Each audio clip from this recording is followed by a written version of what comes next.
आज मैं आपको बताने जा रहा हूँ कि आप कुल देवी को कैसे अपने घर में बुला सकते हैं।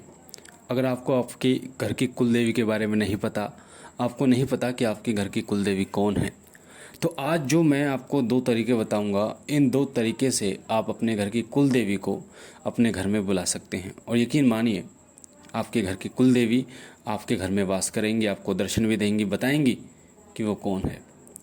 बहुत से लोगों के बच्चों के ये प्रश्न बार बार आए हैं कि गुरुजी हमें तो अपने घर की कुल देवी के बारे में पता ही नहीं है, हम कैसे पता करें। या कई लोग ये भी पूछते हैं कि हमारे घर की कुल देवी हमारे घर के अंदर है या हमसे घर के बाहर है, कहीं हमसे रुष्ट तो नहीं है या प्रसन्न है। तो आज की वीडियो में इन सभी प्रश्नों का उत्तर उनको मिलेगा, क्योंकि जब आप ये दो उपाय करेंगे तो निश्चित रूप से आपके घर की कुल देवी आपके घर में वास करेंगे और आपके घर में दौड़ी चली आएंगी। ये जो दो तरीके हैं, ये आजमाए हुए दो तरीके हैं।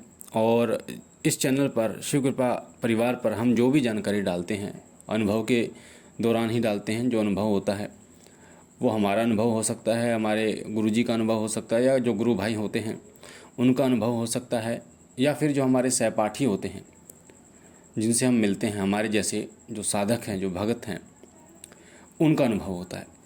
तो ये जो दो तरीके हैं, इनसे आपके घर की कुलदेवी आपके घर में आएगी। कुलदेवी के विषय में अगर आपको नहीं पता तो भी वो आपको बताएंगी स्वप्न के माध्यम से कि वो कौन है। कुलदेवी का हमारे जीवन में बहुत बड़ा रोल है।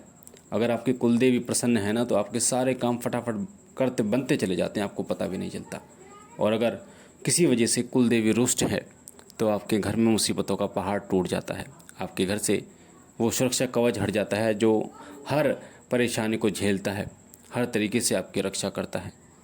तो कुलदेवी को कैसे बुलाएं, सबसे पहला जो तरीका है वो बता रहा हूँ मैं आपको। आपकी कुलदेवी का वास कहाँ पर होता है ये आपको पता होना बहुत ज़रूरी है। आपके घर की कुलदेवी का जो वास होता है वो हमारे घर की जो मेन चौखट होती है ना, वहाँ पर होता है, जहाँ आपकी मेन चौखट होती है। अब मेन चौखट यानी मेन दरवाज़ा, जो मेन गेट हम जिसे कह सकते हैं। मेन गेट कौन सा होता है? आपके घर में 5 कमरे हैं, 2 कमरे हैं, 3 कमरे हैं, कितने ही कमरे हैं, उन 3 कमरों की चौखट नहीं, जो मेन बाहर से अगर कोई व्यक्ति आएगा तो सबसे पहले जिस चौखट को वो लांघेगा, जिस दरवाजे से वो आपके घर के अंदर आएगा, वो आपके घर का मुख्य द्वार होता है, मुख्य दरवाज़ा होता है। वो आपके घर की मुख्य दहलीज या चौखट होती है। हो सकता है आपके घर में 3 भाई 4 भाई हों और सब न्यारे हों, सब अलग अलग रहते हों, फिर भी आपके घर की जो चौखट है वो वही मानी जाएगी।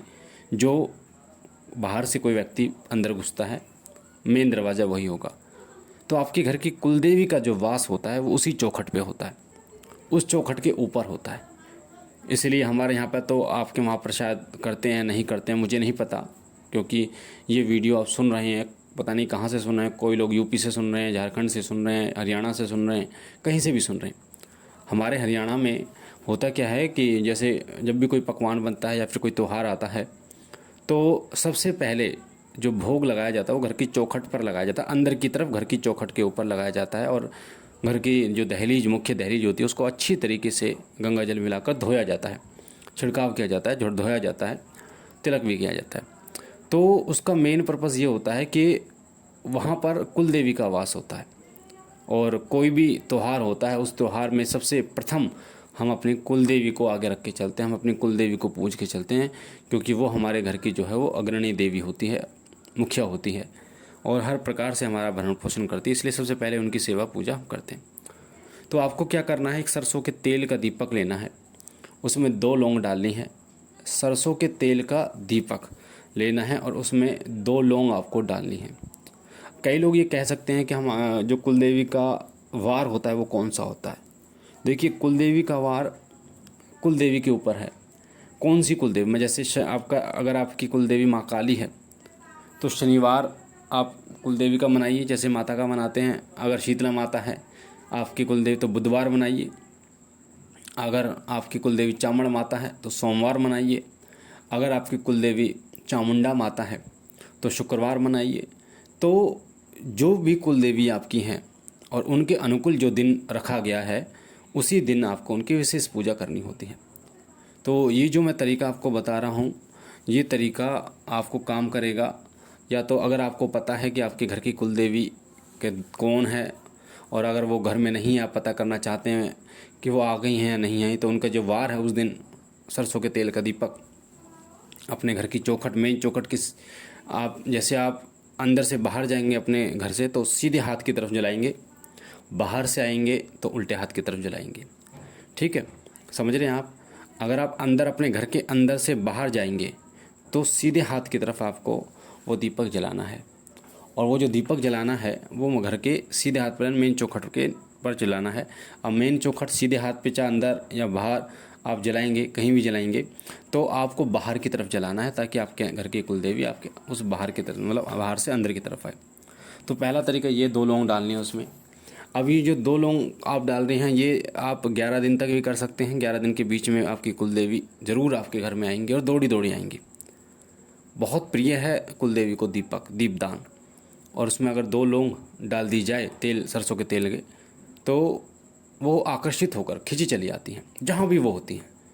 अगर किसी प्रकार के बंधन में भी हैं तब भी वो आपको दर्शन जरूर देंगी, दिखाई जरूर देंगी, वो आपको अनुभव जरूर देंगी, ताकि आपको समझ में आए कि आपकी कुलदेवी का वास आप मतलब आपके घर में नहीं है, बंधन में। क्योंकि हमारी जो घर की कुलदेवी होती है वो हमारी माँ होती है, और माँ जिस प्रकार अपने बच्चों का ध्यान रखती है, ख्याल रखती है, उसी तरीके से हमारी माँ हमारा ध्यान रखती है। अगर आप उन्हें भूल जाते हैं, उनकी पूजा नहीं करते, उनके धाम पर नहीं जाते, तो वो एक तरीके से वो रुष्ट नहीं होती, पर कुछ टाइम के लिए वो आपको एहसास दिलाने के लिए नाराज़ हो जाती है ताकि आप उन्हें दोबारा याद कर सको। तो दीपक जलाना है आपको, ये तो पहला तरीका है। और दूसरा तरीका ये है, जो सबसे सटीक तरीका ये है कि आप जब भी अपने घर की कुलदेवी के दरबार में आप जा रहे हैं, जैसे हमारे घर की कुलदेवी, मैं अपना उदाहरण बताता हूँ आपको। हमारे घर की कुलदेवी माता शीतला है, गुड़गांव में जिनका स्थान है माता शीतला।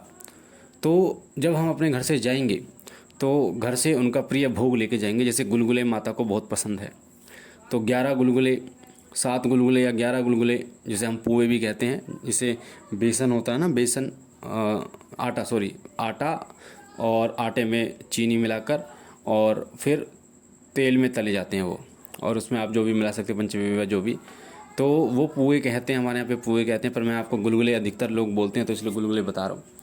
तो जब मान लीजिए मुझे आज जाना है माता के दरबार में, तो आज जाऊंगा जैसे मैं, तो सुबह सुबह हम लोग गुलगुले बना लेंगे और अपने घर के मंदिर में जोत जलाएंगे अपने घर की कुलदेवी की, अपने मंदिर। क्योंकि देखिए जो दीप जलाना होता है ना चौखट पे, वो शाम को जलाना होता है, ठीक है, दिन में नहीं जलाना, शाम को। तो सुबह तो हम अपने घर के मंदिर में जोत जलाएंगे और माता से 11 रुपये लेकर अरदास करेंगे कि हे माँ, हमारे घर की कुलदेवी, हम आपके दरबार में आ रहे हैं, ये भोग लेकर ठीक ठाक हमें अपने दरबार में पहुंचाना और हमारे साथ हमारे घर आना। तो जब आप ऐसा बोल कर निकलेंगे उस भोग को लेकर, तो वो कुलदेवी आपका वेट करेगी, बहुत इंतज़ार करेगी कि मेरा जो भक्त है, मेरा जो बेटा है वो आ रहा है, बेटी आ रही। दरबार में पहुंचकर जब माँ को आप भोग लगा देंगे और आपको उस समय जब आप घर से वहाँ से वापस आएंगे, तो आपको बोलना है कि हे मेरी माँ, मेरे साथ मेरे घर चलो, ताकि मैं आपकी सेवा कर पाऊँ और इस प्रकार का भोग आपको लगा पाऊँ। तो यकीन मानिए वो जो कुलदेवी है ना, वो दौड़ी दौड़ी आपके साथ आएंगी, और वो आएंगी 100% वो आएंगी। तो ये 2 तरीके हैं जिनसे आप अपने घर की कुलदेवी को अपने घर में बुला सकते हैं, और बहुत ही सटीक तरीके हैं। आप ये करके देखिए, और कोई बहुत बड़ा उपाय नहीं है, छोटा सा उपाय है, करके देखिए और आपकी कुलदेवी आपके घर जरूर आएंगी। बाकी मैं बाबा भोलेनाथ और आपके घर की कुलदेवी से ये प्रार्थना करता हूँ कि वो आप पर कृपा करे, आपके घर परिवार पर कृपा करे, सदैव आपकी झोली भरते रहे। और अगर आप हमारे साथ जुड़ना चाहते हैं, हमारे कोई भी प्रश्न का उत्तर चाहते हैं, तो आप टेलीग्राम ग्रुप से जुड़िए, उसका लिंक डिस्क्रिप्शन में है। बाकी बाबा भोलेनाथ आप पर कृपा करे, आपके घर परिवार पर कृपा करे, सदैव आपकी झोली भरते रहे। मिलते एक नई जानकारी के साथ, तब तक के लिए ओम नमः शिवाय, ओम नमः शिवाय, ओम नमः शिवाय।